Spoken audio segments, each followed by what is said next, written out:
ஈரோடு கிழக்கு தொகுதி இடைத்தேர்தலில் நாம் தமிழர் கட்சிக்கு டெபாசிட் பறிபோனது. வாங்கிய பதிவான வாக்குகளில் ஆறில் ஒரு பங்கு வாக்குகளை பெற வேண்டும் என்ற நிலையில் நாம் தமிழர் கட்சியின் வேட்பாளர் சீதா லட்சுமி 23,810 வாக்குகளை மட்டுமே பெற்றிருக்கிறார்.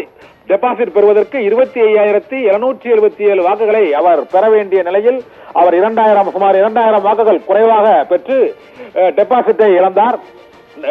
திமுக வேட்பாளர் வி சந்திரகுமார் நாம் தமிழர் கட்சியின் வேட்பாளரை 90,629 வாக்குகள் வித்தியாசத்தில் தோற்கடித்திருக்கிறார். நாம் தமிழர் கட்சியின் வேட்பாளர் சீதாலட்சுமி பெற்ற வாக்குகள் 23,810 வாக்குகள். திமுக வேட்பாளர் வி சி சந்திரகுமார் பெற்ற வாக்குகள் 1,14,439 வாக்குகளை அவர் பெற்றிருக்கிறார்.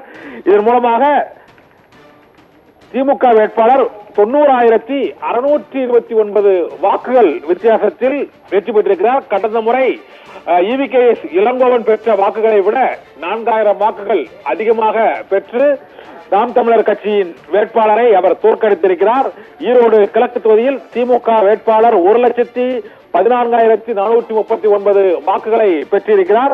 17 சுற்று வாக்கு எண்ணிக்கை முடிவடைந்த சூழ்நிலையில் நாம் தமிழர் கட்சியின் வேட்பாளர் சீதா லட்சுமி டெபாசிட் பெறுவாரா என்ற எதிர்பார்ப்பு இருந்த சூழ்நிலையில் அவர் 23,810 வாக்குகளை மட்டுமே பெற்று டெபாசிட்டை இழந்திருக்கிறார். டெபாசிட் பறிபோன நிலையிலும் நாம் தமிழர் கட்சியின் வேட்பாளர் சீதா லட்சுமியை பொறுத்தவரை இது ஒரு கௌரவமான ஒரு தோல்வி என்றுதான் கூற வேண்டும், வெற்றிகரமான தோல்வி என்றுதான் கூற வேண்டும். கடந்த முறை அவர்கள் 10,000 வாக்குகளை பெற்ற நிலையில் இந்த முறை 2 மடங்குக்கும் அதிகமாக 23,810 வாக்குகளை பெற்று அவர்கள் டெபாசிட்டை நெருங்கி போராடி டெபாசிட்டுக்காக தோல்வி அடைந்திருக்கிறார்கள். அதிமுக பாஜக போட்டியிடாத நிலையிலும் நாம் தமிழர் கட்சியால் டெபாசிட்டை பெற முடியவில்லை. திமுக வேட்பாளர் வி சந்திரகுமார் 90,629 வாக்குகள் வித்தியாசத்தில் நாம் தமிழர் கட்சியின் வேட்பாளர் சீதா லட்சுமியை தோற்கடித்திருக்கிறார். இந்த தேர்தலில் மற்றொரு சுவாரஸ்யமான விஷயம் என்னவென்றால் நோட்டா 5,000 வாக்குகளுக்கும் அதிகமாக பெற்று 3வது இடத்தை பிடித்திருக்கிறது. நோட்டா 3வது இடம். நாம் தமிழர் கட்சியின் வேட்பாளர்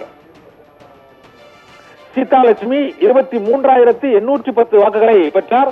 ஈரோடு கிழக்கு தொகுதியை பொறுத்தவரை மொத்தம் பதிவான வாக்குகள் 1,54,657 வாக்குகள் பதிவானது. இந்த வாக்குகளில் 6ல் ஒரு பங்கு வாக்காக 25,777 வாக்குகளை பெற்றால் மட்டுமே டெபாசிட்டை பெற முடியும் என்ற நிலையில் 17 சுற்று வாக்குகள் நிறைவடைந்த நிலையில் டெபாசிட் தொகையை நெருங்கி கிட்டத்தட்ட 23,810 வாக்குகளை பெற்ற நாம் தமிழர் கட்சி வேட்பாளர் சீதா லட்சுமி டெபாசிட்டை இழந்திருக்கிறார். திமுக வேட்பாளர் சந்திரகுமார் 1,14,439 வாக்குகளை பெற்று 90,629 வாக்குகள் வித்தியாசத்தில் நாம் தமிழர் கட்சியின் வேட்பாளர் சீதா லட்சுமியை தோற்கடித்திருக்கிறார். அதிமுக பாஜக உள்ளிட்ட பெரிய கட்சிகள் போட்டியிடாத நிலையிலும் நாம் தமிழர் கட்சியால் டெபாசிட் தொகையை தக்க வைக்க முடியாமல் போய்விட்டது. ஈரோடு கிழக்கு தொகுதி இடைத்தேர்தலில் பல்வேறு வியூகங்களை நாம் தமிழர் கட்சி வகுத்து இந்த தேர்தலில் களமிறங்கிய போதிலும் டெபாசிட் தொகையை அதனால் பெற முடியவில்லை. 23,810 வாக்குகளை மட்டுமே பெற்று நாம் தமிழர் கட்சியின் வேட்பாளர் சீதா லட்சுமி டெபாசிட்டை இழந்தார். திமுக வேட்பாளர் வி சந்திரகுமார் 1,14,439 வாக்குகளை பெற்று 90,629 வாக்குகள் வித்தியாசத்தில் சீதா லட்சுமியை தோற்கடித்தார். திமுக வேட்பாளர் வி சி சந்திரகுமார் வெற்றி பெற்றதாக அதிகாரப்பூர்வமாக அறிவிக்கப்பட்டுவிட்டது. 90,629 வாக்குகள் வித்தியாசத்தில் வி சி சந்திரகுமார் வெற்றி பெற்றிருக்கிறார். நாம் தமிழர் கட்சி டெபாசிட்டை பெறுவதற்கு 4 சுற்றுகளில் அதற்கு 6,777 வாக்குகள் பெற வேண்டும் என்ற சூழ்நிலையில் அந்த வாக்குகளை அவர்களால் பெற இயலவில்லை. 17 சுற்றுகள் முடிவடைந்த நிலையில் 23,810 வாக்குகளை மட்டுமே அவர் பெற்று டெபாசிட்டை இழந்திருக்கிறார்.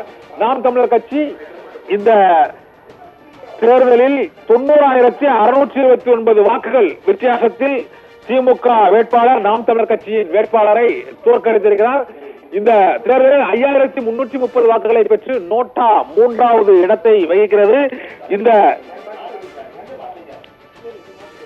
ஈரோடு கிழக்கு தொகுதி தேர்தலில் 1,14,439 வாக்குகளை பெற்று திமுக வேட்பாளர் வி.சி. சந்திரகுமார் வெற்றி பெற்றிருக்கிறார் என்று அதிகாரப்பூர்வமாக அறிவிக்கப்பட்டிருக்கிறது. திமுக வேட்பாளர் வி.சி. சந்திரகுமார் 90,629 வாக்குகள் வித்தியாசத்தில் ஈரோடு கிழக்கு தொகுதியில் வெற்றியை பெற்றிருக்கிறார். எதிர்த்து போட்டியிட்ட நாம் தமிழர் கட்சியின் வேட்பாளரின் டெபாசிட் பதிவாகி இருக்கிறது. திமுக வேட்பாளர் வி.சி. சந்திரகுமார் 1,14,439 வாக்குகளை 17 சுற்றுகளிலும் அவர் பெற்றிருக்கிறார். அதன் பின்னர் அவர் பேட்டியளித்த வி.சி. சந்திரகுமார் இந்த வெற்றியை முதலமைச்சருக்கு சமர்ப்பிக்கிறோம் என்று சந்திரகுமார் தெரிவித்திருக்கிறார். கடந்த முறை EVKS இளங்கோவன் பெற்ற வாக்குகளை விட அதிக வாக்குகளை வி.சி. சந்திரகுமார் பெற்று ஒரு சாதனை படைத்திருக்கிறார். அதிக வாக்குகள் வித்தியாசத்திலும் வெற்றி பெற்று புதிய சாதனையை இந்த முறை திமுக வேட்பாளர் வி.சி. சந்திரகுமார் பெற்றிருக்கிறார். நாம் தமிழர் கட்சியின் வேட்பாளர் சீதாலட்சுமி டெபாசிட்டை இழந்திருக்கிறார். 25,777 வாக்குகளை பெற்றால் டெபாசிட்டை பெற முடியும் என்ற நிலையில் அவர் 23,810 வாக்குகளை மட்டுமே பெற்று டெபாசிட்டை இழந்தார். இந்த வெற்றிக்கு பின்னர் வி.சி. சந்திரகுமார் செய்தியாளர்களுக்கு பேட்டி அளித்து வருகிறார். அந்த பேட்டியின் போது ஈரோடு கிழக்கு தொகுதி இடைத்தேர்தல் வெற்றியை முதலமைச்சருக்கு சமர்ப்பிக்கிறோம் என்று அவர் பேட்டி அளித்திருக்கிறார். இந்த தேர்தல் வெற்றியின் மூலமாக ஈரோடு கிழக்கு தொகுதி இடைத்தேர்தலில் திமுக மிக மிக எளிதாக இந்த வெற்றியை ஈட்டி இருக்கிறது. நாம் தமிழர் கட்சி வேட்பாளர் சீதாலட்சுமி 23,810 வாக்குகளை பெற்றார். கடந்த முறை 10,000 வாக்குகளை பெற்ற சூழ்நிலையில் இந்த முறை அவர் கூடுதலாக 2 மடங்கிற்கும் அதிகமான வாக்குகளை பெற்று இந்த வெற்றியை ஈட்டி இருக்கிறார். இதனால் ஈரோடு கிழக்கு தொகுதி வேட்பாளர் வி.சி. சந்திரகுமார் வெற்றி பெற்றுவிட்டார் என்று அதிகாரப்பூர்வமாக அறிவிக்கப்பட்டிருக்கிறது. 90,629 வாக்குகள் வித்தியாசத்தில் வி.சி. சந்திரகுமார் வெற்றியை ஈட்டி இருக்கிறார். அவர் பெற்ற மொத்த வாக்குகள் 1,14,439. ஈரோடு கிழக்கு தொகுதியில் பதிவான வாக்குகள் 1,04,657 வாக்குகள். 67% வாக்குகள் பதிவான சூழ்நிலையில் அந்த 1,54,000 வாக்குகளில் 1,14,000 வாக்குகளை திமுக வேட்பாளர் வி.சி. சந்திரகுமார் பெற்று வெற்றியை